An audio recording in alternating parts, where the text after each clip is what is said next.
What is up, everybody? It's me, Trigger Happy Gamer, and it's midnight, so I'm a little quieter than usual because I don't want people to be disturbed. And today I'm doing a video. I had drawn this picture before, and I wanted to do a video on why it's okay, or why complicated OCs aren't the best and why, they aren't the worst. I was gonna do human, but I drew this picture up on screen right now, and don't know why I got bored. And so I was like, whatever, let's just draw a snake, because I like snakes. Snakes are pretty cool.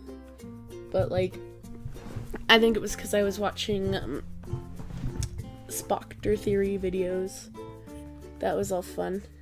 Anyway,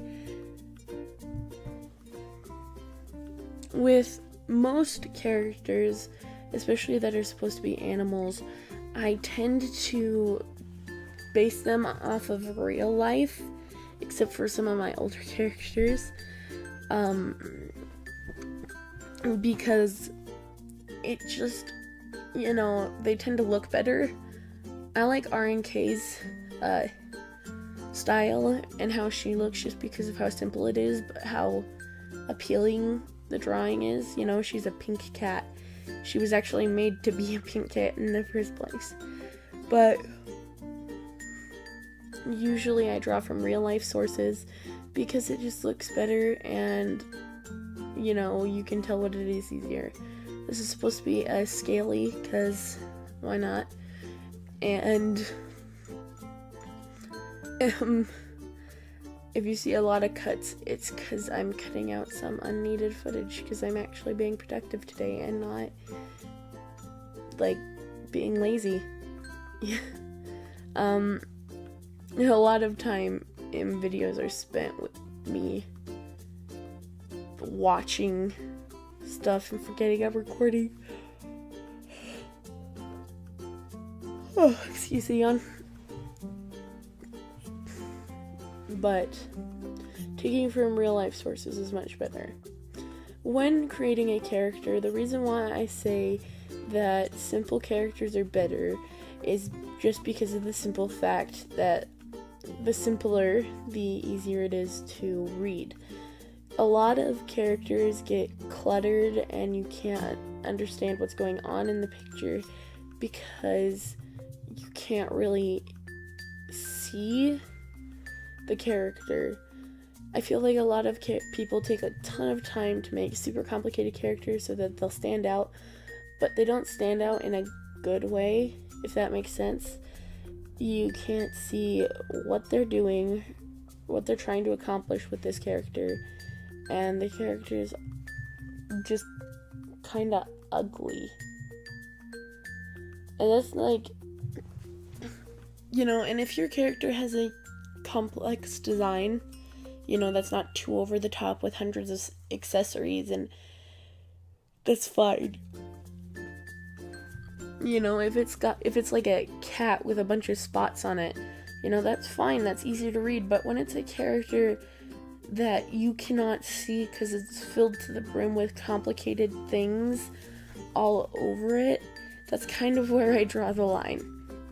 Because you can't read the character and you can't see what's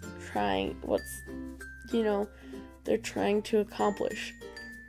It's like when you're writing a book. The author's trying to tell a story, but everything's going on at once, and you gotta read the page over 50 times to understand what's going on. It's kind of like that. I can't make complicated characters. I've never been able to. My first characters were super simple, easy to read, and still, I'd stand by them, They were easy to see. I understood what was going on. I guess that's why I drew them so much. I understood what was going on. There was a max 2 colors, maybe 3. That's fun. But it makes it all easier. So, complicated characters. If it's like a lot of stripes, a lot of spots, different designs, That's totally fine. Stripes and spots and things like that are usually seen in characters, scales, some accessories, but the thing I see as a problem most of the days is you drown your character in accessories to make them stand out. And again, not in a good way. The character looks flooded and you can't really see what's going on. That's why I usually like to keep it to 1 or 2 accessories, not including clothing. Clothing is always, like, different. So, I have this sweet little innocent snake girl that, we're about to mess up. So this is easier to read. It's a snake with a bow in her ear. I put a dress on her in a minute. In the final frame. And now, it's time to mess her up. I'm adding wings and a devil and angel wing for teen angst. I'm adding a collar. Most of these characters tend to have a more sexual vibe to them, so they're usually dressed in skimpy clothing and are, have fishnets, stuff everywhere, mesh everywhere, and, things like that.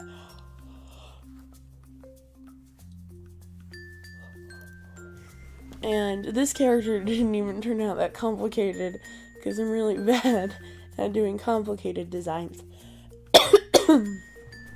I do recolor the character in just a minute, so don't worry about that. I tend to stick to darker colors but I should have probably rainbow-fied it a lot more. I like to stick to simple colors, and it bugs me when I go over like 5, unless I'm intentionally trying to be bad. Even that color is nice. These colors went well together, and I actually changed it so it was the rainbow.